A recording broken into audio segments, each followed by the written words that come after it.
मैया मेरा जी करदा कर छड़ के मलंग हो जावा। लेकिन एक टीम ऐसी है जो घर छोड़ती है तो वो मलंग हो जाती है एक्चुअली, सीएसके की टीम। उसी मैच की बात करने वाले हो मुझे लगता है। एग्जैक्टली घर पे खेल रहे तो मलंग नहीं होंगे, वहां पे सबको तंग करेंगे सीएसके की टीम, और यही बात करने वाले हम आज मैच नंबर 49 जो कि है सीएसके वर्सेस पीवीकेएस, और ये मैच हो रहा है चेपॉक स्टेडियम में यानी कि सीएसके के घर पे। क्या हो सकती है यहाँ पे फैंटेसी 11 और कैसे आप लाइव मैच देखते देखते खेलते खेलते जीत सकते हैं रियल कैश, ये सब बातें बताएंगे आपको हम इस वीडियो में, तो जरा देखते रहना। तो सबसे पहले बात करते हैं ज्ञानकारी सेगमेंट की तरफ चलते हैं। तो ज्ञानकारी सेगमेंट में ऋतिक आप बताएंगे पिच रिपोर्ट पहले तो। बिल्कुल, और जहां पर सीएसके मलंग नहीं होती वहां की पिच रिपोर्ट बताऊं। चेन्नई के घर की यानी चेपॉक की पिच रिपोर्ट कुछ ऐसी रहेगी कि बैटिंग के लिए अच्छा रहेगा। सेकंड इनिंग्स में ड्यू आ जाता है, पिछले मैच में भी ड्यू आया था, पर लेकिन तुषार देशपांडे ने अच्छी गेंदबाजी करी थी ड्यू के होते हुए भी। यूजुअली तेज गेंदबाजों को, स्पिनरों को या ओवरऑल गेंदबाजों को मदद नहीं मिलती है ड्यू में, पर लेकिन सीएसके तो सीएसके प्लानिंग के साथ आती है, तो बहुत ज्यादा जबरदस्त परफॉर्मेंस करके दिखाती है। तो पिच रहेगी बैटिंग के लिए अच्छी, बीच बीच में स्लोअर गेंदबाजों का योगदान रह सकता है। बिल्कुल रह सकता है। और उसके साथ अगर हम चले आगे की तरफ की स्टैट्स क्या कहते हैं, हेड टू हेड के स्टैट्स क्या कहते हैं ऋतिक? तो दोनों टीमों के बीच में यानी सीएसके और पंजाब के बीच में टोटल मुकाबले हुए 28। सीएसके ने जीते हैं 15, पंजाब किंग्स ने जीते हैं 13। ओके, और अगर हम बात करें यहाँ वेन्यू स्टैट्स की, सीएसके इस तरफ तो मतलब ऑब्वियसली बात है बहुत आगे है। वेन्यू स्टैट्स क्या कहते हैं, अगर पहले गेंदबाजी करनी चाहिए या पहले बल्लेबाजी करनी चाहिए यहाँ पे? देखो, वेन्यू स्टैट्स ये कहते हैं कि पहले बल्लेबाजी करो। ओके, पर लेकिन क्योंकि चेन्नई में ड्यू आ जाता है और बहुत ज्यादा कुछ डिपेंड करता है कि कौन सी पिच पर मैच हो रहा है, चेन्नई में ये बहुत चीजें डिपेंड करती हैं। पर लेकिन अगर आप वेन्यू स्टैट्स की तरफ देखें तो टोटल T20 मैच हुए 81, जिसमें से बैट फर्स्ट करने वाली टीम ने जीते हैं 48, बैट सेकंड चेज करने वाली टीम ने 33। ओके, तो मेरे को लगता है कि पहले बल्लेबाजी करना ज़्यादा प्रेफरेबल रहता है यहाँ पर, और देखना होगा टॉस जीत के पहले कौन बल्लेबाजी करता है। लास्ट मैच में सीएसके ने 200 प्लस फिर से स्कोर बना दिया था, और वैसे एवरेज स्कोर यहाँ पे अराउंड 170 के आसपास का रह रहा है इस सीजन में, जो कि एक्चुअली काफ़ी ज़्यादा है कंपैरेटिवली इस साल, तो क्योंकि रन्स पे रन्स बन रहे हैं। और साथ साथ ऋतिक एक और चीज़ बोलना चाहूँगा, एक और चीज़ आपको बताना चाहूँगा, वो ये है कि सीएसके ने सबसे ज़्यादा T20 में 200 प्लस का स्कोर बनाया आईपीएल में। तो भाई सीएसके लेजेंडरी टीम है और अभी भी ऐसे ही काम कर रही है, ऐसे ही परफॉर्म कर रही है, और घर के तो शेर है ही यार, ऑब्वियसली घर के तो शेर है, कोई दिक्कत नहीं है, इसलिए मलंग यहाँ नहीं होते। 5 मैच हो चुके हैं अभी तक इनको यहाँ पर, अभी इस आईपीएल सीजन में 5 में से 4 जीते हैं। जो पिछला हुआ था बस, जो इससे पहले वाला एलएसजी के खिलाफ, वो हारे थे बस। उस दिन तो मार्कस स्टोइनिस का दिन था भाई मेरे हिसाब से, बस वही था। और उधर से पंजाब की टीम भाई वो भी क्या करके आई है, सामने से चेज करके आई है गजब की, और 262 का टारगेट चेज किया। T20 ओवरऑल के इतिहास में सबसे बड़ी चेज थी और उन्होंने पूरी कर दी। जब लगा ही नहीं था, जब जॉनी बेयरस्टो जो ना ही इंग्लैंड इंडिया की सीरीज में चले और ना ही पूरे अब तक आईपीएल में चल रहे थे, उन्होंने शतक लगा दिया सीधा।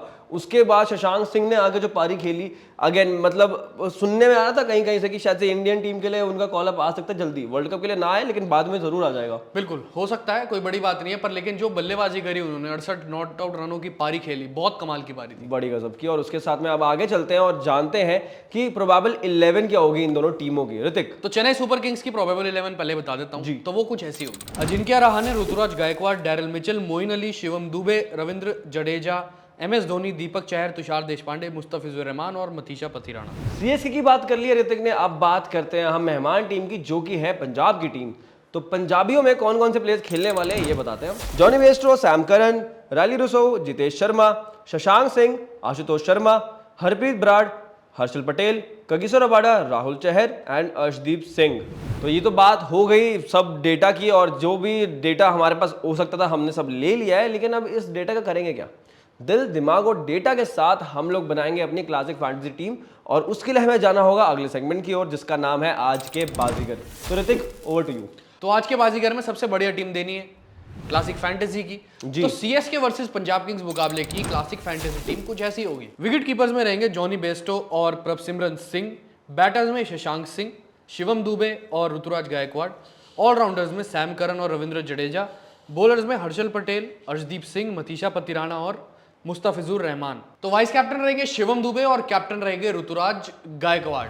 तो जय, ये तो होगी क्लासिक फैंटेसी जी, पर आप मुझसे कुछ पूछ रहे थे पहले, मुझे याद आ रहा है। वो सवाल था, मेरा डाउट था, और वो ये डाउट है ऋतिक कि जस्ट इन केस आपने जो टीम बताई है उसके अंदर वो प्लेयर्स हैं ऐसे कुछ कुछ जो मेरे को लगता है कि शायद इनका जो फॉर्म है वो डाउटफुल रह सकता है, तो उस वक्त पे कहीं मेरी जो फैंटेसी पॉइंट्स हैं वो हैम्पर ना हो जाए, इसका कुछ इलाज बताओ यार। अगर आप चाहते हो कि आपका जो लॉस है वो मिटिगेट हो जाए या आपके जो पॉइंट्स है वो हैम्पर ना हो, तो सबसे बड़ी चीज ये है कि मान लो आपको कोई किसी खिलाड़ी पर डाउट है, उसके परफॉर्मेंस पे डाउट है या जो भी है कंडीशंस के हिसाब से वो परफॉर्म नहीं कर पाएगा, या जो सामने अपोनेंट टीम खेल रही है उसके सामने उसका तुक्का नहीं बैठ पाता, तो आप उसका स्टॉक शॉर्ट में खरीद लो। लॉन्ग पर उसको इन्वेस्ट करने की जरूरत नहीं है, फिर शॉर्ट पर आप इन्वेस्ट कर दो। स्पोर्ट्स बाजी आपको ये भी तो ऑप्शन देता है कि शॉर्ट पे इन्वेस्ट करने का। तो इससे क्या होगा, एक तो आपका पोर्टफोलियो डाइवर्सिफाई होगा, एक तो ये बात हो गई, दूसरा आपका जो है लॉस मिटिगेट हो जाएगा, बैलेंस हो जाएंगी आपकी चीजें। काफी इंटरेस्टिंग है और देखना होगा क्या होता है आगे। मैं ऐसे जरूर करूंगा। और एक और सवाल है मेरा यार ऋतिक, थोड़े सवाल पे सवाल आएंगे, सॉरी तंग कर रहा हूँ मैं आपको, लेकिन मेरा ये सवाल है कि जस्ट इन केस पहली टीम जो है इतना अच्छा परफॉर्म नहीं कर रही है, या चलो परफॉर्म कर भी रही हो अच्छा पहले इनिंग्स के बाद मेरी क्लासिक फैंटेसी टीम, बट मुझे उसको और बढ़ाना है, मुझे मतलब इतने थोड़े में खुश होने वाला बंदा नहीं हूं मैं, तो उस टाइम पे क्या करें? ज्यादा चाहिए? बिल्कुल चाहिए। तो ज्यादा चाहिए तो आपके पास सेकंड इनिंग्स में टीम बनाने का भी बहुत जबरदस्त ऑप्शन है। स्पोर्ट्स बाजी में जैसे आप पहले इनिंग की टीम बनाते हो, वैसे आप सेकंड इनिंग्स में भी टीम बना सकते हो। ये भी आपके पास ऑप्शन आता है। उसमें पहले इनिंग में आपने टीम बनाई, अच्छे पॉइंट्स कमा दिए, तो वही दिल दिमाग और डेटा लगाकर आप सेकंड इनिंग्स में भी टीम लगा सकते हो, बना सकते हो। अपने कैप्टन और वाइस कैप्टन तब भी चुन सकते हो। कंडीशन और पिच के हिसाब से जो टीम डिफेंड कर रही होगी उसके हिसाब से आप गेंदबाज चुन लो, और जो टीम चेस कर रही होगी सेकंड इनिंग में बैट कर रही होगी वैसे बैट्समैन चुन लो, तो सेकंड इनिंग्स में टीम बना लो। काफी इंटरेस्टिंग, मैं ये जरूर करूंगा। और उसके साथ आगे बढ़े कि क्लासिक फैंटेसी टीम तो हो गई, उसके बाद साथ में हो गई सेकंड इनिंग्स की बात। अब बात करते हैं एक और इंटरेस्टिंग चीज की, जो कि है स्टैट्स प्रो। स्पोर्ट्स बाजी के प्लेटफॉर्म पे आप लाइव मैच देखते देखते खेल सकते हैं और लाइव गेम्स खेलते खेलते आप जीत सकते हैं रियल कैश। कैसे होगा? स्टैट्स प्रो पे होगा। वहां पर होंगी बहुत सारी मार्केट्स, यानी कि बहुत सारे सवाल मैच से रिलेटेड, और वो चलते रहते हैं, डायनामिकली चेंज भी होते रहते हैं according to the situation of the match. तो वो कैसे खेलना है वो मैं आपको बताता हूं। तो स्पोर्ट्स बाजी के स्टैट्स प्रो पे जैसे आप क्लिक करेंगे, वहां पर इस मैच से रिलेटेड बहुत सारे सवाल होंगे आपके पास। और पहला सवाल है कि toss winning team will opt to bat first. अब हम ये बात जानकारी सेगमेंट में कर ही रहे थे कि जो भी टीम यहाँ पर पहले बल्लेबाजी करती है उनके पास थोड़ा सा ज़्यादा एज होता है। तो उस एज को लेने के लिए ना मेरे को लगता है कि यहाँ पर पहली जो भी टीम टॉस जीतेगी वो पहले बल्लेबाजी ही करेगी। इसलिए मेरा ओपिनियन रहेगा यस, मेरा डेटा, मेरा दिल और मेरा दिमाग यही कहता है। उसके बाद अगर आपका दिल, दिमाग और डेटा कुछ और कहता है तो आप अपना ओपिनियन उसके अकॉर्डिंगली लगा सकते हैं, इन्वेस्ट कर सकते हैं और रिटर्न्स में रियल कैश पा सकते हैं, अगर आपका ओपिनियन और प्रेडिक्शन सही हो जाए तो। उसके बाद अगर थोड़ा सा नीचे और चले तो और भी बड़े सारे सवाल है यहाँ पर। कि पहला सवाल ये कि team batting first will score 186 और मोर रन्स इन 20 ओवर्स। अब ये बहुत ट्रिकी सवाल है, आपको अपना दिल, दिमाग और डेटा बहुत सही तरीके से लगाना होगा येस और नो पे, क्योंकि यहाँ का जो एवरेज स्कोर है 170 के आसपास है इस वक्त पे, लेकिन हमने देखा है कि 200 रन बनना यहाँ पे बहुत आम बात हो चुकी है। हर बार सीएसके आती है 200 भी बनाती है और बाकी टीम्स भी काफ़ी अच्छा रन चेज भी कर लेती हैं। और पीबीकेएस जो एक्चुअली इतना बड़ा टारगेट चेज करके आ रही है, सब दुनिया का मतलब हिस्ट्री का सबसे बड़ा टारगेट T20 इतिहास में, तो उनके लिए मेरे को लगता है कि कोई बड़ी बात नहीं होगी 186 रन बनाना। तो मेरे को लगता है मैं तो येस पे जाऊंगा, बट जस्ट इन केस अगर आपको लग रहा है नहीं इतना नहीं बनेगा, यहाँ पर स्पिनर्स को मदद मिलती है तो स्लो रहेगी विकेट, तो आप नो पे भी जा सकते हैं। आपका ओपिनियन है, आपका डेटा है, आपका एनालिसिस है, आपके हिसाब से करें आप और ओपिनियन शेयर करें, और अगर जीत जाते हैं तो आपको रियल कैश मिलेगा। तो ये तो बात हो गई स्टैट्स प्रो की, लेकिन अब बात करते हैं टॉप 3 स्टॉक्स कौन से हैं जिनके ऊपर आप इन्वेस्ट कर सकते हैं और रिटर्न्स अच्छे खासे पा सकते हैं। तो सबसे पहले बात करेंगे हम पहले स्टॉक की। पहले पिक रहेंगे ऋतुराज गायकवाड़, और 1-2 रन से मतलब चूक गए, एक और शतक आ जाता उनका और मजा आ जाता, लेकिन नहीं हो पाया। लेकिन रन्स जो है वो बनाए उन्होंने, 98 रन पिछले मैच में भी, तो रन्स के मामले में बहुत अच्छी फॉर्म में है और captain leading from the front आप कह सकते हो, इस तरह से खेल रहे हैं। तो आप लॉन्ग पे जाके इन्वेस्ट बड़े इजीली कर सकते हैं, आंख बंद करके कर सकते हैं, बिकॉज ऑफ कोर्स हमें पता है ऋतुराज गायकवाड़ अपने होम ग्राउंड पे खेल रहे हैं, एक तरह से सीएसके का मैदान है और वो भली भांति जानते हैं कि किस तरह से यहाँ पे रन्स बनते हैं। उसके बाद दूसरे प्लेयर होंगे जॉनी बेस्टो। अब जॉनी बेस्टो स्पिन के खिलाफ थोड़ा सा वीक है, आई अंडरस्टैंड, आई नो आप बोलेंगे कि शतक मार के आए पिछले मैच में वो भी, लेकिन स्पिन अगर सामने आएगी तो वो कहीं ना कहीं थोड़ा सा तंग होते हैं, और जहां चेन्नई की विकेट है वहां पर स्पिन को मदद भी बहुत मिलती है। तो मेरे को लगता है कि वहां पर आप शॉर्ट में इन्वेस्ट करें, जॉनी बेस्टो इतने रन नहीं बना पाएंगे और आप शॉर्ट में जाकर उनका स्टॉक इन्वेस्ट कर सकते हैं। एंड देन तीसरे प्लेयर की बात करें तो मथीशा पतिराना, मतलब हर मैच में जब जरूरत होती है मथीशा पतिराना आते हैं, विकेट्स लेकर जाते हैं। तो मेरे हिसाब से आप आराम से उन पे आंख बंद करके लॉन्ग पे जाके इन्वेस्ट कर सकते हैं और आपको रिटर्न्स श्योरली मिल जाएंगे। जस्ट स्टॉक्स तो आप बता दिए आपने, आप बताते ही रहते हो, पर लेकिन आपने ये चीज नहीं सुनी होगी क्या कि महेंद्र सिंह धोनी ने as a player 150 IPL wins अपने नाम कर लिए हैं, और सिर्फ वो ही हैं इकलौते आईपीएल हिस्ट्री में ऐसा करने वाले। क्या बात है, as a player. As a player मतलब एज अ कैप्टन ही मेरे को लगता है आसपास ही होंगे, सबसे ज्यादा उन्हीं की होंगे as वही है ना कि मतलब captain। मान लो कि चेन्नई सुपर किंग्स ने की जीत आई, हम्म। 150 आई, उसमें महेंद्र सिंह धोनी थे, आधी से ज्यादा उसमें बतौर कप्तान थे, पर लेकिन इस सीजन की थोड़ी बहुत जो जीत है उनकी कप्तानी में नहीं आई ना, बिल्कुल तो दिक्कत है।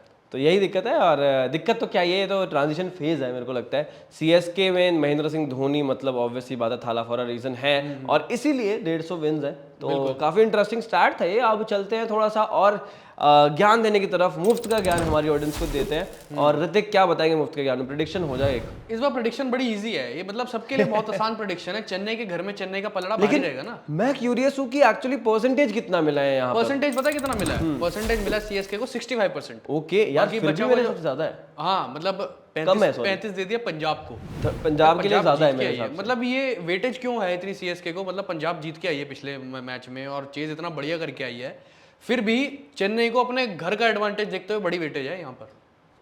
थाला फॉर अ रीजन। बस वही है। ताला वाला रीजन हो सकता है। उसके साथ साथ एक और हम आपको मुफ्त का ज्ञान देंगे, वो है बोनस स्टॉक। बोनस स्टॉक में कौन है इस बार मैं बताता हूं आपको। तो बोनस स्टॉक में होंगे सैम करन, जो कि अभी कप्तानी कर रहे हैं पंजाब की टीम की, और साथ में गेंद और बल्ले से दोनों जगह से कंट्रीब्यूट बहुत अच्छा कर रहे हैं। तो आप लॉन्ग पे जाके इन्वेस्ट कर सकते हैं सैम करन के स्टॉक को, और आपको रिटर्न्स अच्छे खासे मिल जाएंगे। तो हमारी तरफ से सीजी फैंटेसी स्ट्रैटेजी में इतना ही। Please don't forget to subscribe the channel, और हमारे टेलीग्राम चैनल को भी ज्वाइन कर लेना, बिकॉज लास्ट मिनट अपडेट्स वहीं पे मिलते हैं आपको। टॉस के बाद कुछ भी चेंजेस आते हैं तो, और उसके साथ साथ रिस्पॉन्सिबली खेले, स्मार्टली खेले, अपना जो पोर्टफोलियो है उसको भी डाइवर्सिफाई करने की कोशिश करें, और इन्वेस्टमेंट जो भी कर रहे हैं आप उसको अलग अलग जगह पे डालें, ताकि एक जगह पे कहीं डाल के आप रिस्क ज़्यादा ना बढ़ा दें अपना। और साथ में हमारे सोशल मीडिया हैंडल्स को भी फॉलो करें, लाइक करें और सपोर्ट दिखाएं अपना। Thank you so much, and bell icon पे जरा दबा देना ऐसे डंडा, ताकि जब भी हम आएंगे तो आपको पता चल जाएगा। Thank you so much for watching C G fantasy strategy by sports बाजी।